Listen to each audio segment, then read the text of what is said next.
So, good morning, good afternoon, good evening. Wherever you may be, whatever time it may be, welcome.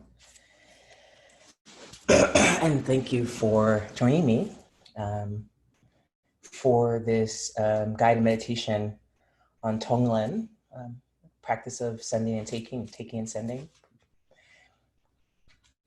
which is a practice, a compassion practice.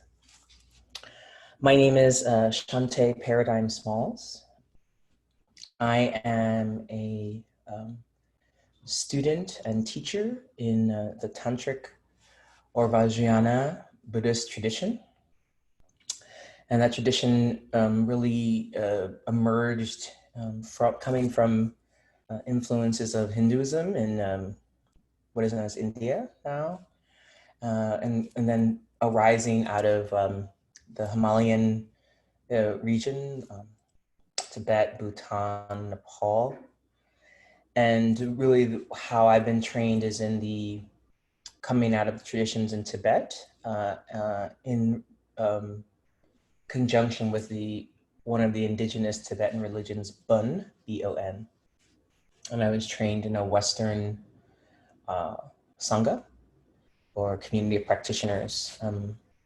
After practicing, first being introduced to Buddhism in Zen, in Japanese Zen, Soto Zen, practicing in another Japanese community, the Sokogakai International, which is one of the schools in Nichiren Daishonin Buddhism, another Japanese Buddhist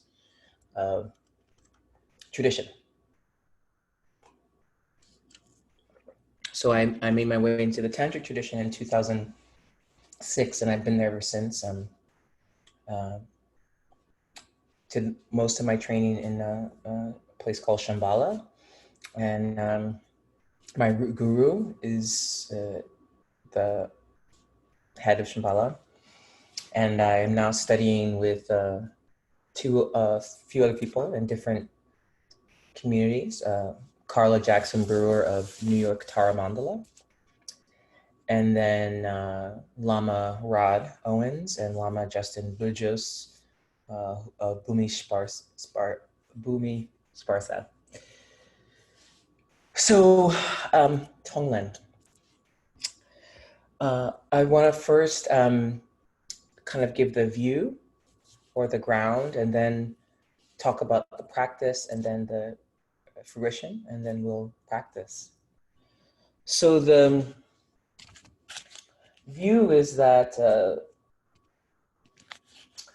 Tonglen practices come from a mind training or lojong practices that were codified by a gentleman named Geshe Chekwa Yeshe Dorje, or Wangchenpa. And this is, these come in relationship to when one takes a vow of compassion vow, bodhisattva's vow, where the bodhisattva is a warrior of compassion or a compassionate being.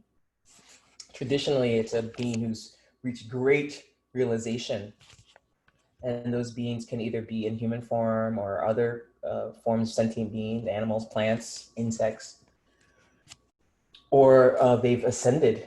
Maybe they're timeless beings. But in the human practice, one can take a vow to wake up and to help others wake up, and in fact, to help others wake up before one's own wakefulness happens. And I would say that one wakes up through working with other people. So Geshe Chekwa was a 12th century Buddhist practitioner, a great master, and he was part of the Kadampa tradition, which was a major school then. And as I said, he codified these practices of mind training. So sometimes people want to know, if we already have Buddha nature, if we already have this wakeful nature, why do we need to train our minds? And sometimes it's because we've let our minds go feral, or our minds, which is the Tibetans say that the heart is the seat of the mind, or the tantric tradition says that the heart is the seat of the mind. So our heart mind has been deceived by the three poisons: passion, aggression, and ignorance. And so we need to train our mind, just like we train our minds in shamatha and peaceful abiding. We need to train our minds to remember our Buddha nature, our bodhicitta, and to be able to then live that way. So Tonglen traditionally comes in the points of mind training, the main practice, and it's number 7. And it's the first one. It's number 7 in mind training, but it's the first one in is the first one? Yes. It's the first one in relative bodhicitta. So absolute bodhicitta has to do with the view, and then relative bodhicitta is like what we can actually do in the world. So we can do this practice of sending and taking, which we'll do now.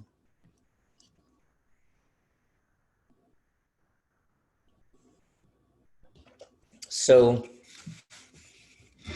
please take a comfortable meditation position for yourself. That can be seated or standing, laying down, or well, maybe not walking in this case, but somewhere comfortable for you in a place that's relatively stable where you are.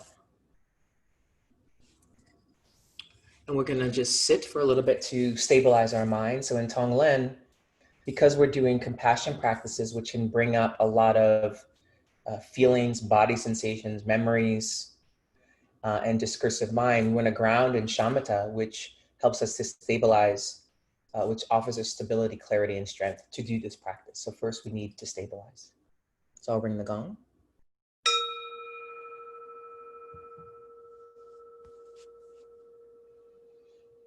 Just come into a relationship with your body touching the earth, feeling your feet and your seat in relationship to the earth, our ground, our mother, our home as earthlings.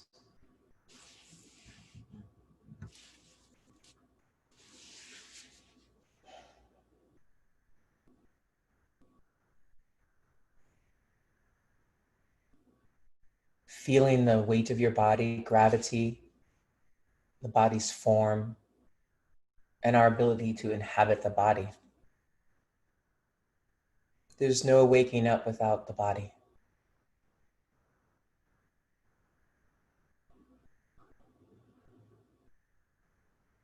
And just really feeling your body breathing. Feeling the movement of your body.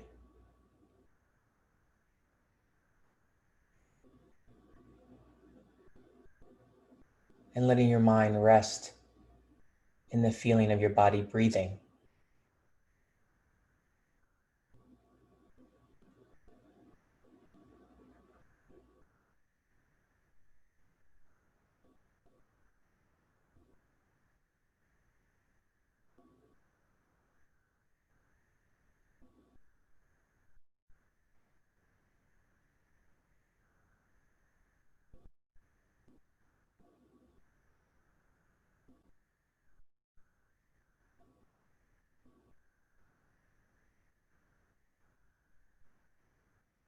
Letting your eyes relax.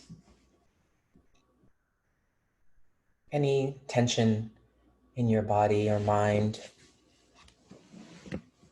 letting it melt.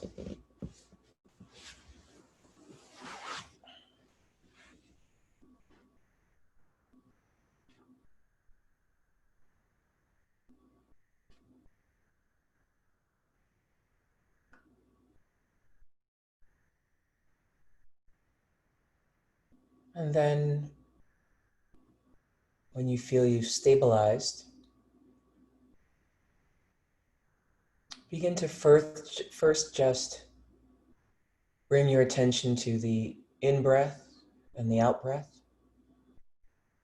Still grounded in the body, the feeling of the body breathing. Don't let your everything go to the head. Grounding down to the earth.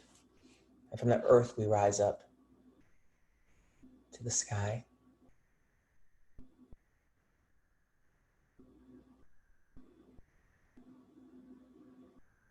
And then breathing in what feels heavy energetically, or stuck, or dense, or cloudy.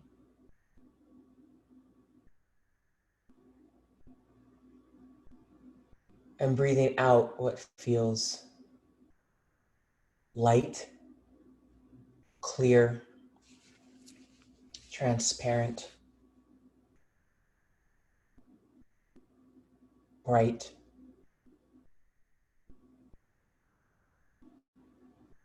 Again, breathing in what feels heavy, dense, thick, maybe smelly, dusty. And breathing out what feels aromatic, light in its weight, bright, open.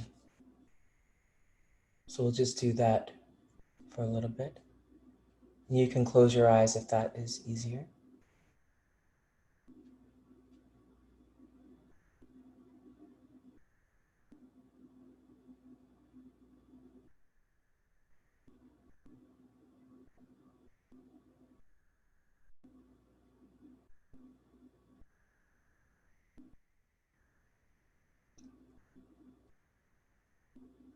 And then just rest.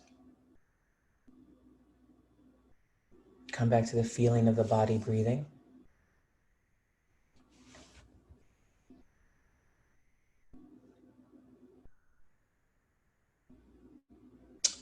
Next, we turn our attention to something personal for us, something that's going on with us, emotionally, physically, interrelationally, at work, with family, with friends, or just something in our mind, something that's difficult.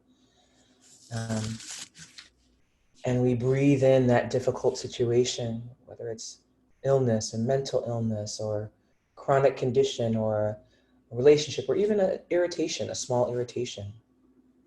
We breathe that in. It could be fear, or anxiety, or anger, rage, depression, heartache. Just breathe in that situation, not to fix it, but to feel it. So we're breathing in and feeling it at our heart, mind level. So breathe in that difficult situation for you, that's personal to you, that's about you. And breathe out relief, stability, patience, whatever is helpful for you. Breathe in the difficult situation. Breathe out what's helpful in dealing with that difficult situation, or relief about that difficult situation. So we'll do that for a little bit.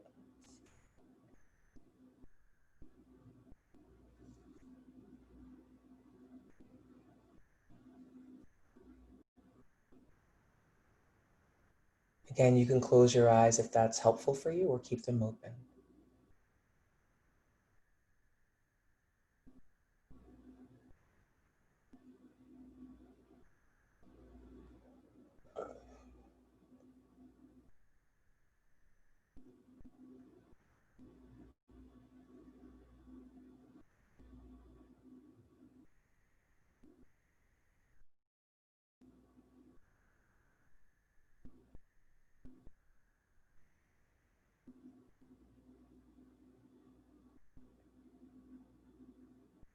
And then just come back, let that dissipate, come back to the feeling of your body breathing.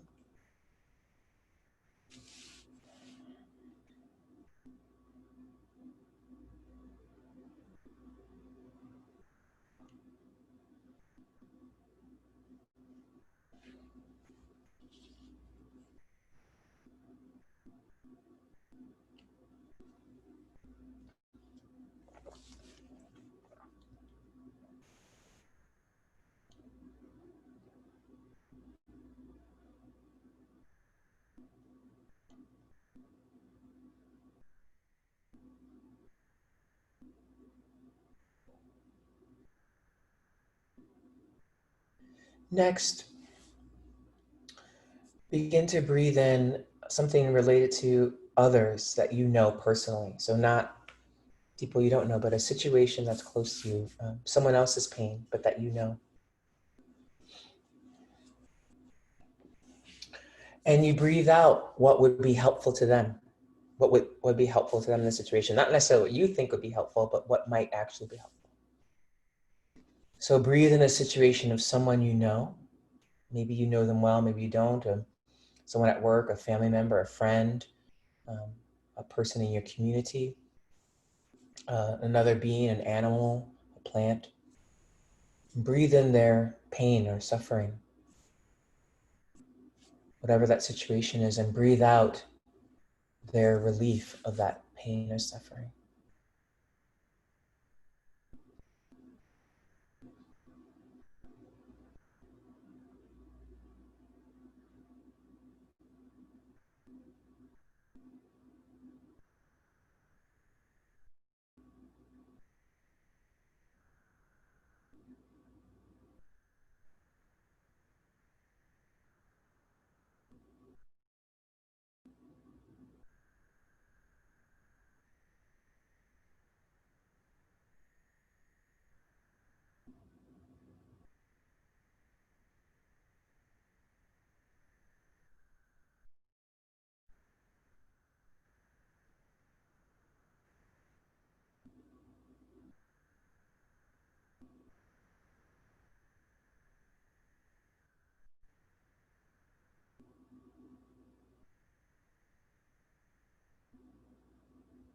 And then you can just let that dissolve and come back to a feeling of your body breathing.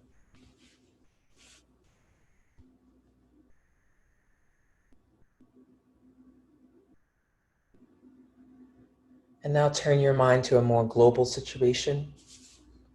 Could be groups of people who are suffering, land, sea, animals, historical suffering and pain, a situation of war, a situation of rape, sexual assault, a situation of class oppression, a situation of fascism, political upheaval, food insecurity, home insecurity, whatever comes to mind, a situation of animals who are threatened by human activity, or a mother herself who is drawing up our eviction notice. So just breathe in that global difficult situation and breathe out its solution or relief or help.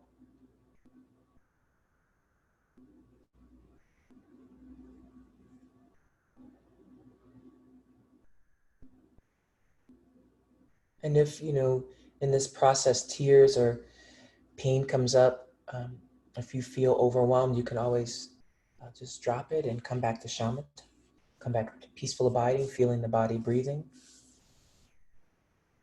and return to the practice if that feels doable, or just do a little shamatha and then end.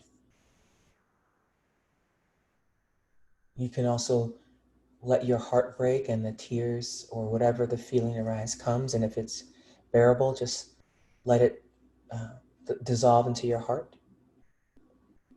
Let the breath hold it, cradle it, and also you can breathe it out.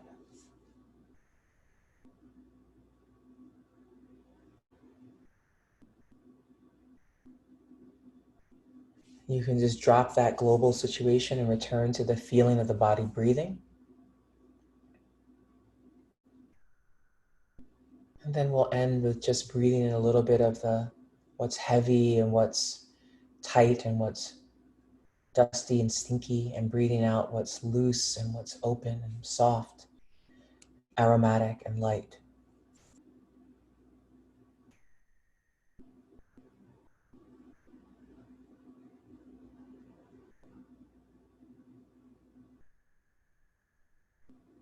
Breathe in the difficulty, breathe out the relief.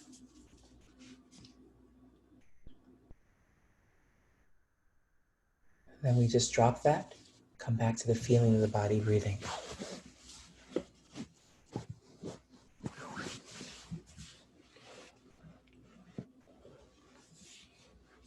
shamatha practice.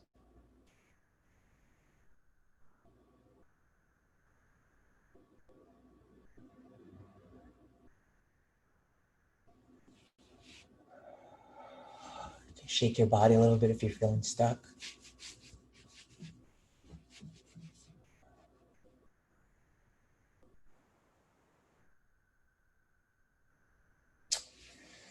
And so I just want to say what's the fruit, or what's the result of this practice and when we do it regularly?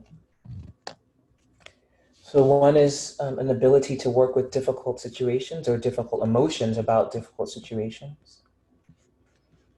Another is really this idea of self-compassion and being able to work with what arises for us rather than running away from it, or sometimes judging ourselves, or sometimes ignoring or repressing. So we can acknowledge what's happening, and instead of even trying to go first to a solution, we can first feel, experience what we're actually experiencing. A kind of compassion for others, which doesn't mean, and this goes for ourselves, it doesn't mean excusing bad behavior or bad, or harmful or wrong ways of treating people, but it's touching into that pain and acknowledging that monsters are made, not born, and we all have acted monstrously in one way or another. And so it's this kind of love with accountability, or accountability with love.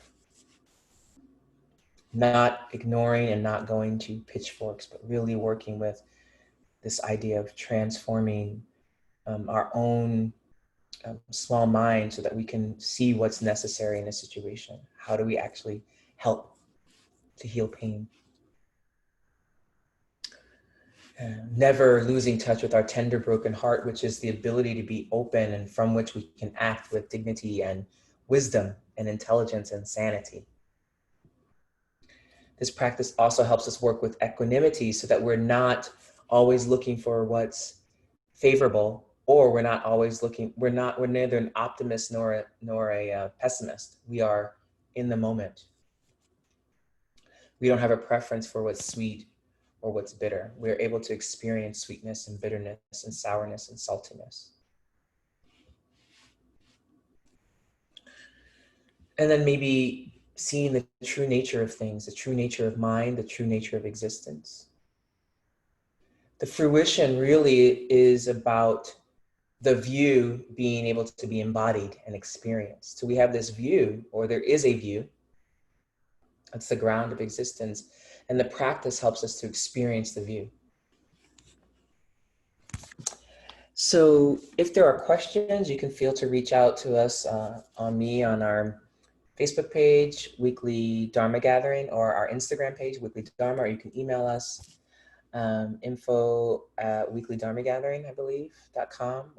And I thank you. Let's ring the gong here.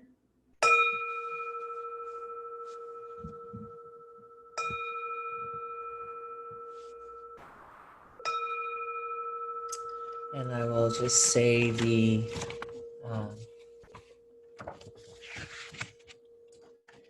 Four Limitless Ones prayer, chant. May all sentient beings enjoy happiness and the root of happiness. May they be free from suffering and the root of suffering. May they not be separated from the great happiness devoid of suffering. May they dwell in the great equanimity, free from passion, aggression, and prejudice or ignorance. Thank you all for joining me, and happy holidays and happy Gregorian calendar New Year. Be well.